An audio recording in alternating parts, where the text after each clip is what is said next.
ایک صاحب نے ان باکس میں رابطہ کیا اور کہا کہ آپ نے طلاق کے مسائل پر بھی پوسٹس کی تھیں۔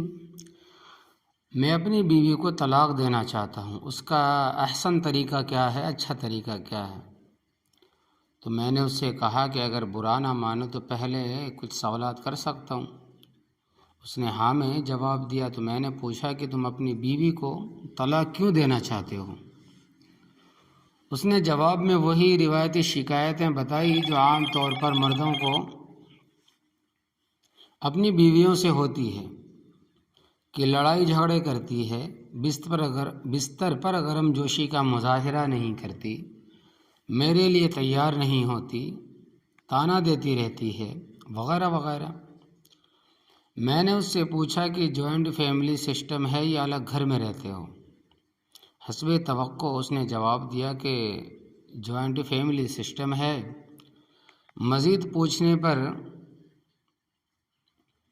اس نے بتایا کہ گھر میں والد والدہ کے علاوہ 2 بھائی اور 2 بہنیں ہیں جو کنوارے ہیں۔ 2 بہنیں شادی شدہ بھی ہیں جن کی شادی شہر میں ہی ہوئی ہے۔ باپ کا اپنا کاروبار ہے، جبکہ 1 بھائی اور بہن پڑھ رہے اور 1 بھائی اور بہن جاب کرتے ہیں۔ اس کے اپنے 2 بچے ہیں۔ اس کی اپنی آمدن بھی کافی معقول ہے۔ میرے سوال کے جواب میں اس نے بتایا کہ گھر میں کوئی کام والی نہیں ہے، کیونکہ والدہ کسی بھی کام والی کے رکھنے کے حق میں نہیں ہے۔ میں نے اس سے کہا کہ بھائی، آپ کی بات سننے کے بعد کم از کم مجھے اس جھگڑے کی بنیادی وجہ سمجھ آ گئی۔ آپ خود نہ سمجھنا چاہتے ہیں تو یہ الگ بات ہے، اپنی سمجھ کے مطابق حل تجویز کر دیتا ہوں۔ جو بات مجھے سمجھ آتی ہے وہ یہ ہے کہ گھر میں آپ کے بچوں سمیت 10 افراد ہیں، لیکن گھر کا زیادہ تر کام آپ کی بیوی کو ہی کرنا پڑتا ہوگا، کیونکہ آپ کی والدہ کی عمر 50 کے لگ بھگ ہوگی، وہ زیادہ کر نہیں سکتی ہوں گی۔ بہن ایک پڑھتی ہے، دوسری جاب کرتی ہے، پھر گھر میں ہولڈ بھی والدہ کا لگ رہا ہے، کیونکہ کام والی رکھنے کی اجازت بھی وہ نہیں دے رہی ہے۔ بھائی دونوں کنوارے ہیں تو ان کی بیویاں بھی نہیں ہیں، وہ ہاتھ بٹائیں۔ ایسی صورت میں کوئی بھی بہو کیسے خوش رہ سکتی ہے جب اس پر کام کا اتنا بوجھ ہو؟ ابھی آپ کے والد صاحب بھی کما رہے اور 1 بھائی اور 1 بہن بھی۔ ابھی آپ کے والد صاحب بھی کما رہے ہیں اور 1 بھائی اور بہن بھی۔ اگر یہ نہ کمائیں اور سارا بوجھ آپ پر ہو تو آپ کی کیا حالت ہوگی؟ اس کا بہترین اور دیر پا حل تو یہ ہے کہ آپ قریب ہی اپنا الگ گھر کرائے پر لے لیں، اپنا ایک گھر کرائے پر لے لیں اور اس میں شفٹ ہو جائیں جب تک آپ کے دونوں بھائیوں اور بہنوں کی شادی نہیں ہو جاتی ہے۔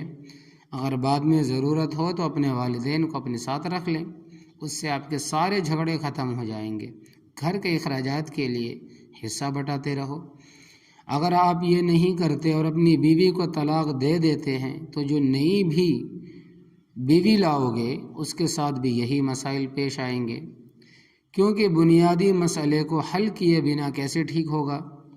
اگر پھر بھی لگے کہ یہ حل آپ کے لیے ممکن نہیں ہے تو پھر ایسا کرو کہ ابھی طلاق دیے بغیر ہی بیوی کو خرچ دے کر 4-6 ماہ کے لیے اس کے میکے بھیج دو، پھر دیکھو کہ گھر کا نظام کیسے چلتا ہے۔ یہ بھی پتہ چلے گا کہ آپ کی بیوی کیا کیا کام کر رہی تھی۔